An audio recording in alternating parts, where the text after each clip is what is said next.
Back on many American farms, a tractor was never just a machine. It was the sound that came alive on a cold morning, the strength that carried a family through one more season, and the kind of iron that stayed around long enough to be handed from father to son. Today, we are looking back at 10 old tractors that served families for 50 years. Some were humble, some became legends, and the one at number 1 may bring back the deepest memories of all. Number 10. The Oliver 77. This is not a name every younger viewer will know right away, but older farmers and the families who spent real years on the land know exactly what the Oliver 77 was. Built from 1948 into the early 1950s as part of Oliver's Fleetline series, it was a row crop tractor made for everyday farm work, not for show. With its 6-cylinder Waukesha Oliver engine and Nebraska tests putting it in roughly the mid-30s horsepower range, it had the kind of steady strength that fit a family farm just right. This was the kind of tractor a man trusted to take back into the field year after year. Plowing, planting, pulling, belt work.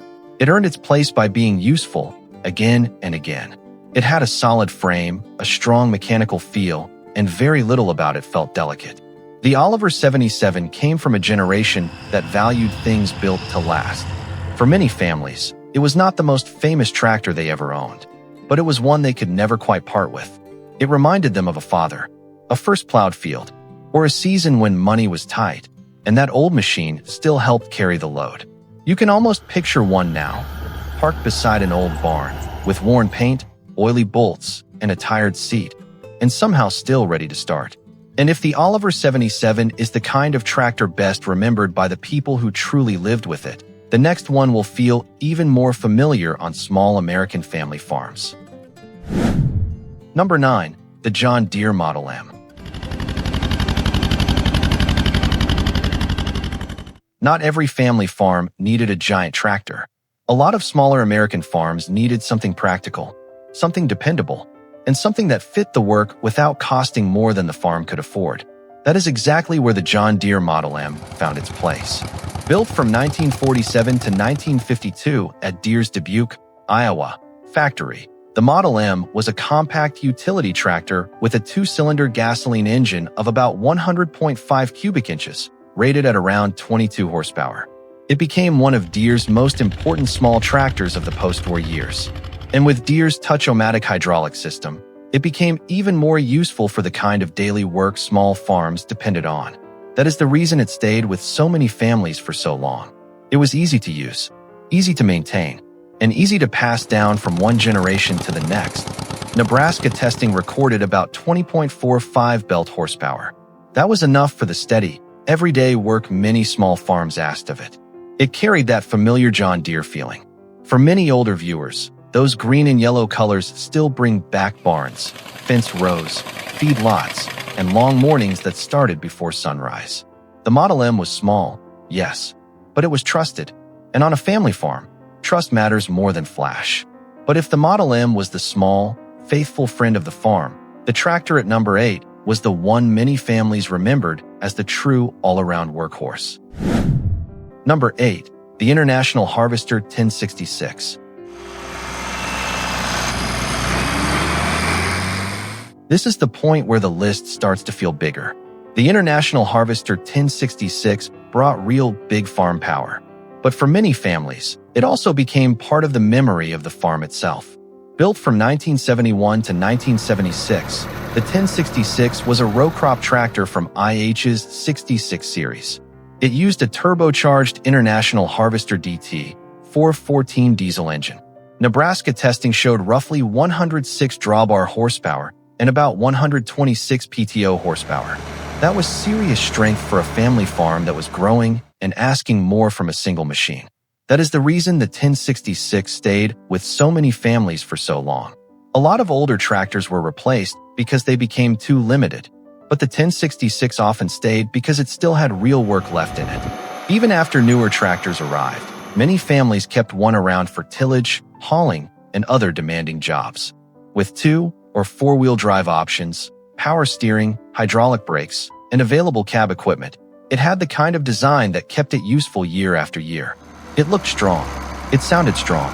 And from the seat, it felt like a tractor that could carry a lot for one family. More than 50,000 were built in only 6 years. And there is a reason people still speak of them with real respect.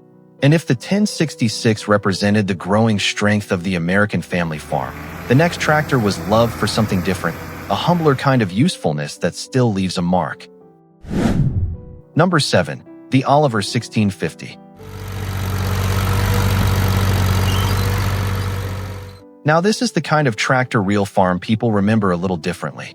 The Oliver 1650 was never the loudest name in the field, but for the families who owned one, it earned a kind of respect that lasted for years. Built from 1964 to 1969 in Charles City, Iowa, it was a row crop tractor in Oliver's 50 series, offered with gasoline or diesel 6-cylinder Waukesha-Oliver engines. Nebraska testing showed about 66 PTO horsepower and roughly 56 to 59 drawbar horsepower. That gave it a sweet spot many family farms understood right away. Enough strength for serious work without feeling like too much tractor. That is the reason it stayed around so long. The Oliver 1650 earned respect from the people who actually drove it. It was built to work day after day in a way that made experienced farmers trust it. If you knew tractors, you knew the 1650 had real value.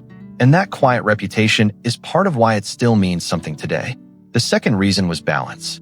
With features like power assist steering, independent PTO, and hydropower transmission options, it offered convenience without losing its simple working character.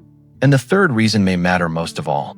It became the kind of tractor a careful family kept, maintained, and passed down, because good equipment was too valuable to waste. But the next tractor on this list was no quiet favorite. It was a simple, familiar machine that served countless families for decades. Number 6. The Massey Ferguson 135. This is the kind of tractor that never needed to show off. Built from 1964 to 1975, the Massey Ferguson 135 was a small utility tractor made for the kind of real family farms that asked one machine to do a little bit of everything.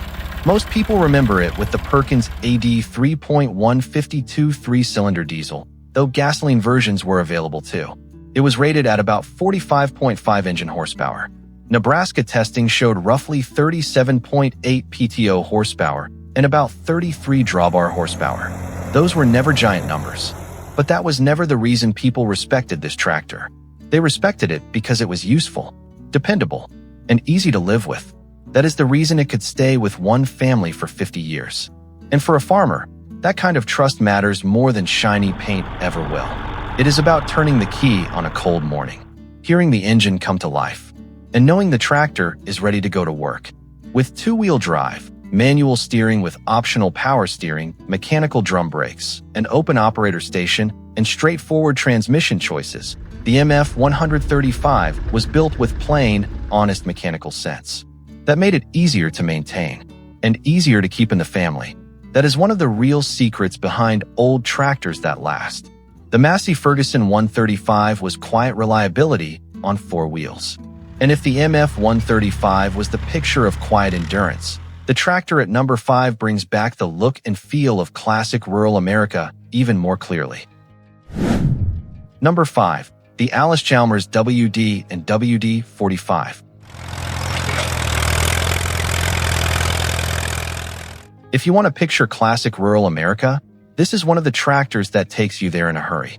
The Allis-Chalmers WD, built from 1948 to 1953, and the WD45, built from 1953 to 1957, were row crop tractors made for the kind of daily farm work that shaped the rhythm of real seasons.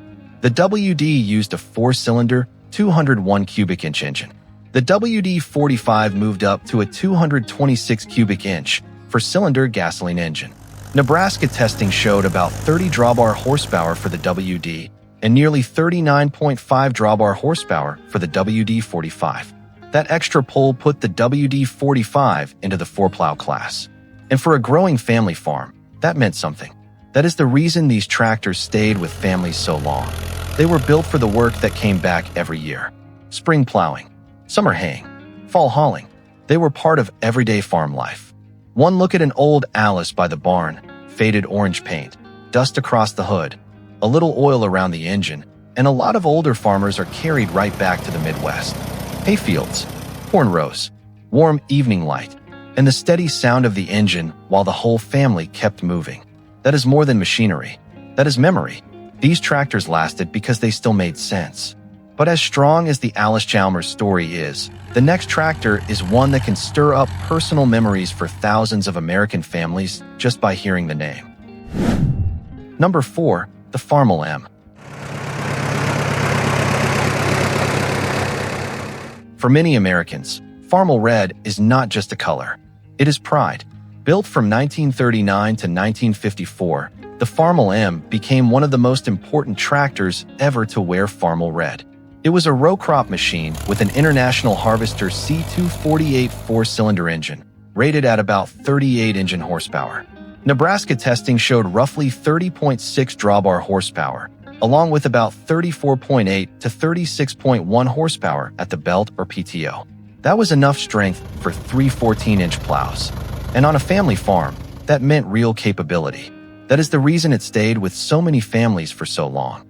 The Farmall M looked like a real working tractor. Long hood, tall rear wheels, open seat, nothing fancy, nothing soft, just a machine that looked ready for hard ground and a full day in the field. It became one because it spent its life doing real work. The Farmall M had enough strength to become the backbone of the farm.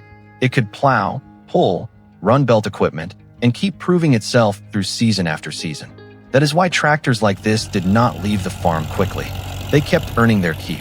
It brings back a time when a family's living depended on hard hands, long hours, and a machine they trusted to stay with them. And if the Farmall M became a symbol of honest work in American fields, the tractor at number 3 is one many people still see as one of the most useful machines ever to reach a family farm. Number 3. The John Deere 4020. This is one of the greats.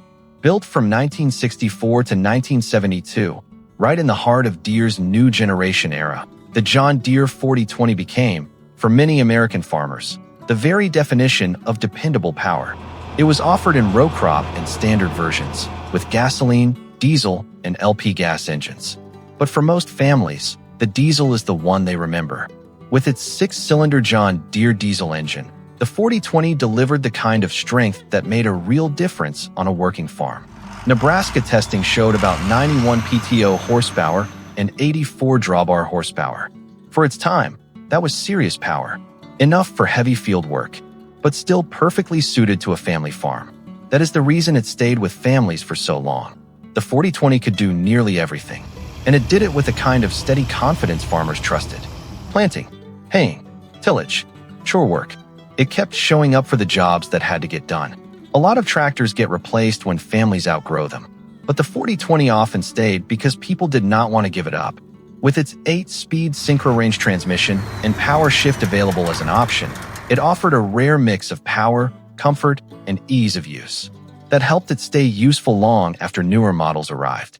And even now, it remains one of the most recognized tractors ever made.